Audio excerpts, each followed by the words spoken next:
नमस्कार दोस्तों, स्वागत है आपका स्टडी फॉर सिविल सर्विसेज में। वीडियो को पूरा देखिए। कोई भी आपका फीडबैक है, कोई सजेशन है, तुरंत वीडियो में कमेंट करके जरूर बताइए। अच्छा लगे तो वीडियो लाइक जरूर कर लीजिए और ऐसे वीडियो लगातार फ्री में पाने के लिए चैनल को तुरंत सब्सक्राइब कर लीजिए और बेल आइकन को जरूर टैप कर लीजिए ताकि आगे भी सारे वीडियो आपको मिलते रहे। यूट्यूब में फॉलो करते हैं तो प्लीज ये वाला फ्री टेलीग्राम चैनल जरूर ज्वाइन कर लीजिएगा। सारे नोटिफिकेशन, सारे अपडेट यहीं पे आते हैं, ध्यान रखिएगा। स्टडी फॉर सिविल सर्विसेज का कोई भी पेड ग्रुप अगर आपको ज्वाइन करना है तो सिर्फ 85648096960609797523864455 यही नंबर है हमारे, सिर्फ जहां पे कॉल या व्हाट्सएप कर सकते हैं। इंस्टाग्राम पे हमारा पेज जरूर फॉलो कर लीजिएगा, स्टडी फॉर सिविल .सर्विसेज है। ट्विटर पे हमको जरूर फॉलो कर लीजिएगा @study for civil। आज के इस वीडियो में हम अपनी मेंस आंसर राइटिंग प्रैक्टिस की सीरीज को कंटिन्यू रखते हुए एक नया टॉपिक क्वेश्चन के फॉर्म में डिस्कस करेंगे। तो चलिए आगे बढ़ते हैं और एक नए टॉपिक को क्वेश्चन के फॉर्म में समझते हैं। हमारा क्वेश्चन कह रहा है, what were the objectives of the August offer and Cripps mission, what were the causes of their failure.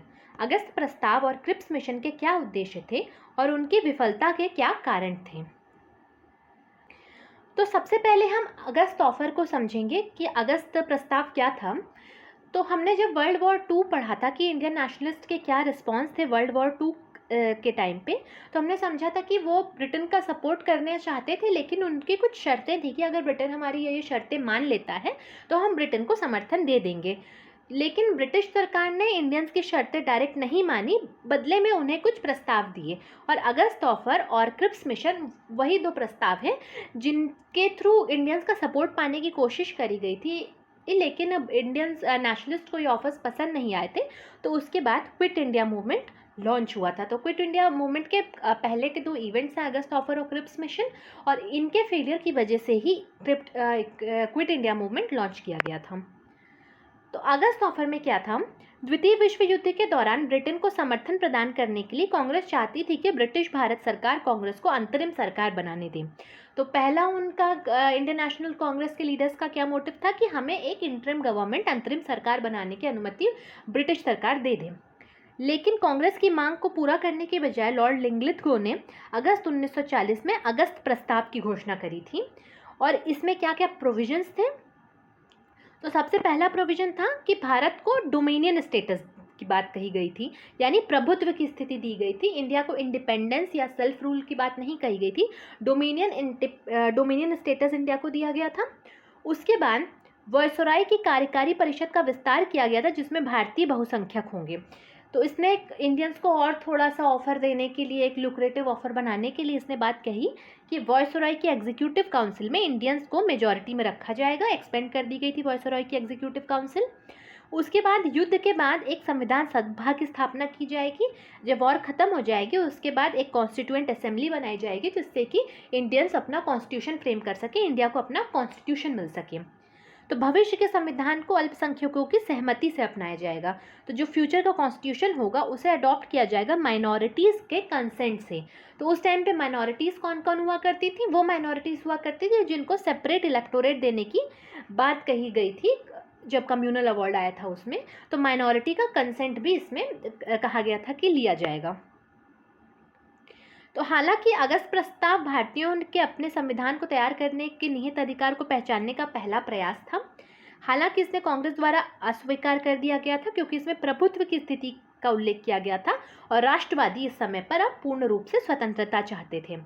तो जो अगस्त ऑफर में पहली बार एक कॉन्स्टिट्यूएंट असेंबली की बात की गई थी, यानी पहली बार ये रिकॉग्नाइज किया गया था कि इंडिया को उसका कॉन्स्टिट्यूशन मिलना चाहिए।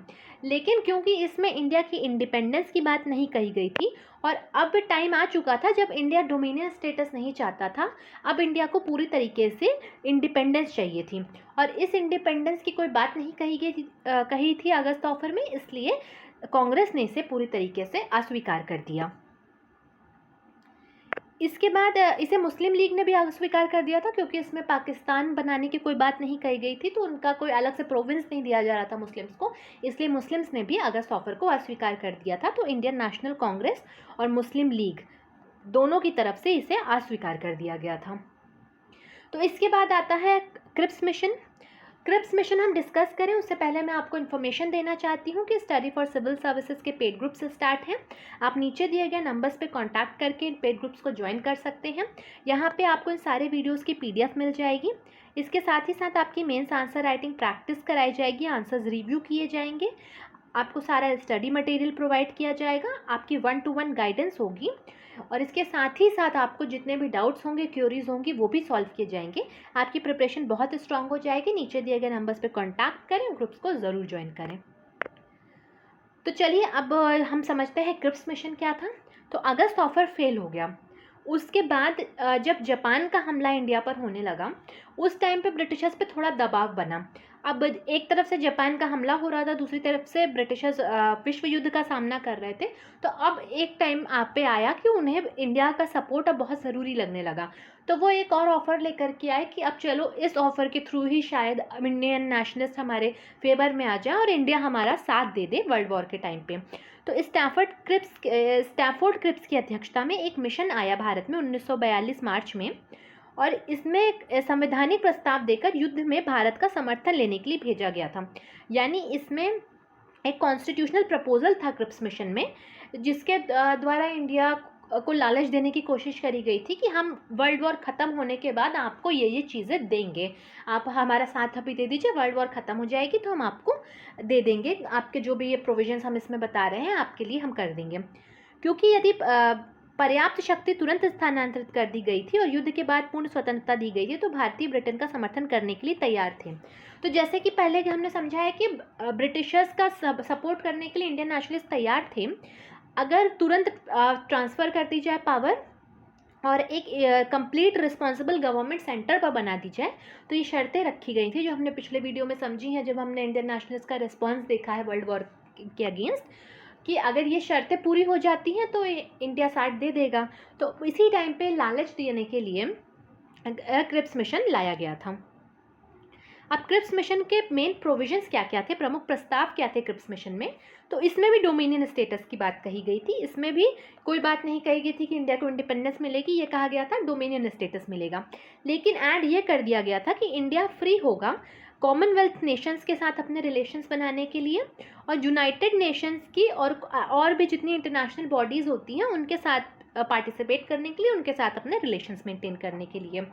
तो कॉमनवेल्थ नेशन वो थे जहाँ पे ब्रिटेन की पहले कॉलोनीज़ हुआ करती थी, लेकिन फिर ब्रिटेन वहाँ से हट गया था। लेकिन उन कॉमनवेल्थ नेशंस में ब्रिटेन की महारानी को ही सर्वोच्च माना जाता था, जैसे ऑस्ट्रेलिया में आज भी माना जाता है। अभी रिसेंटली न्यूज़ थी कि एक देश ने कॉमनवेल्थ स्टेटस अपना छोड़ा है। तो वो कौन सा देश है जिसने कॉमनवेल्थ स्टेटस छोड़ा और वो कौन से कॉन्टिनेंट का पार्ट है, ये आपको कमेंट सेक्शन में बताना है। ये करंट अफेयर्स की न्यूज़ थी। तो राष्ट्रमंडल देशों के साथ भारत अपने संबंध अपने खुद से मेंटेन कर सकता था। यूनाइटेड नेशन या किसी भी इंटरनेशनल एजेंसी में या किसी भी इंटरनेशनल ऑर्गेनाइजेशन में वो पार्ट ले सकता था। इसके अलावा भारत का स्टेटस डोमिनियन कर दिया था इन्होंने। फिर दूसरा प्रोविजन ये कहता था कि युद्ध की समाप्ति के बाद संविधान सभा की स्थापना की जाएगी। तो एक कॉन्स्टिट्यूएंट असेंबली की इन्होंने भी बात करी थी। और विधानसभा के सदस्य आंशिक रूप से प्रांतीय विधानसभाओं द्वारा चुने जाएंगे और आंशिक रूप से राजकुमारों द्वारा नामित किए जाएंगे। तो जो मेंबर्स होंगे कॉन्स्टिट्यूएंट असेंबली के, वो पार्शली इलेक्ट होंगे प्रोविंशियल असेंबलीज उन्हें इलेक्ट करके भेजेंगी। इसके अलावा और पार्शली उन्हें नॉमिनेट किया जाएगा जो इंडिया के राजघराने थे, जो उनके प्रिंसेस थे, उनके द्वारा। फिर अगला प्रोविजन था कि संघ में शामिल होने के जो राज्य इच्छुक नहीं है, जो प्रांत, वो अपना अलग संविधान बना सकेंगे और अपना अलग संघ बना सकेंगे।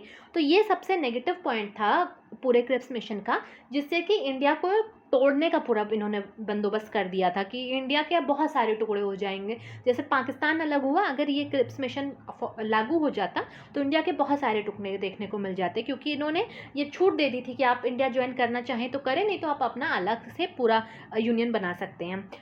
इसी के मेन बेसिस यही था जिसकी वजह से क्रिप्स मिशन को रिजेक्ट किया गया था। फिर रक्षा मामलों का पूरा अधिकार ब्रिटिश सरकार ने अपने हाथ में ले लिया था प्रोविजन के अंदर, और भारत का जो गवर्नर जनरल था उसकी शक्तियां जैसी थी वो वैसी रहने वाली थी, एज इट इज़ रहने वाली थी, यथावत रहने वाली थी। तो उसमें खास तौर पे कोई भी बात नहीं करी गई थी। और गांधी जी ने क्रिप्स मिशन को कहा था ये एक डूबते हुए बैंक का एक पोस्ट डेटेड चेक है। ये एक स्टेटमेंट गांधी जी ने क्रिप्स मिशन के लिए यूज़ किया था। तो क्या क्या कारण बने क्रिप्स मिशन की विफलता के हम समझेंगे। तो सबसे पहले इसे कांग्रेस ने खारिज कर दिया, क्योंकि इसमें प्रभुत्व की स्थिति का प्रावधान था, यानी इसमें डोमिनियन स्टेटस देने की बात कही गई थी, जबकि अब टाइम आ चुका था जब कांग्रेस पूर्ण स्वतंत्रता चाहती थी। फिर इसमें संवैधानिक सभा में रियासतों द्वारा मनोनीत सदस्य होने की बात कही गई थी, तो इसने बांट दिया था कि कुछ सदस्य जो हैं वो नॉमिनेटेड होंगे और कुछ इलेक्टेड होंगे, यानी सारे इलेक्टेड नहीं होने वाले थे, और नॉमिनेट भी जो करेंगे वो रियासतों के राजकुमार करेंगे। इसके अलावा इसने प्रांतों को भारतीय संघ से अलग होने का अधिकार दे दिया था। इसने सत्ता के किसी भी तत्काल हस्तांतरण की बात नहीं करी थी। तो जैसा कि कांग्रेस लीडर्स चाहते थे कि अगर तुरंत हमें पावर मिल जाए, ट्रांसफ़र ऑफ पावर हो जाए, हमें इंडिपेंडेंस मिल जाए, तो हम ब्रिटेन का सपोर्ट करें, तो उसने एज सच कोई भी बात नहीं करी थी कि तुरंत ट्रांसफ़र ऑफ पावर होगा। फिर मुस्लिम लीग ने क्यों अस्वीकार किया था? क्योंकि इसने पाकिस्तान बनाने का कोई प्रावधान नहीं किया था। मुस्लिम लीग को संविधान सभा के निर्माण का विचार पसंद नहीं आया था। तो 2 रीजंस थे जिसकी वजह से मुस्लिम लीग ने भी क्रिप्स मिशन को अस्वीकार कर दिया था। तो इसी के साथ हमारा ये टॉपिक ख़त्म होता है। हमने समझा अगस्त ऑफर को और क्रिप्स मिशन को। अब इसके अगले वीडियो में हम समझेंगे क्विट इंडिया मूवमेंट लॉन्च होने के क्या क्या कारण थे और क्विट इंडिया मूवमेंट कितना प्रभावशाली था। बने रहिएगा चैनल के साथ। मिलते हैं नेक्स्ट वीडियो में। Thank you for watching.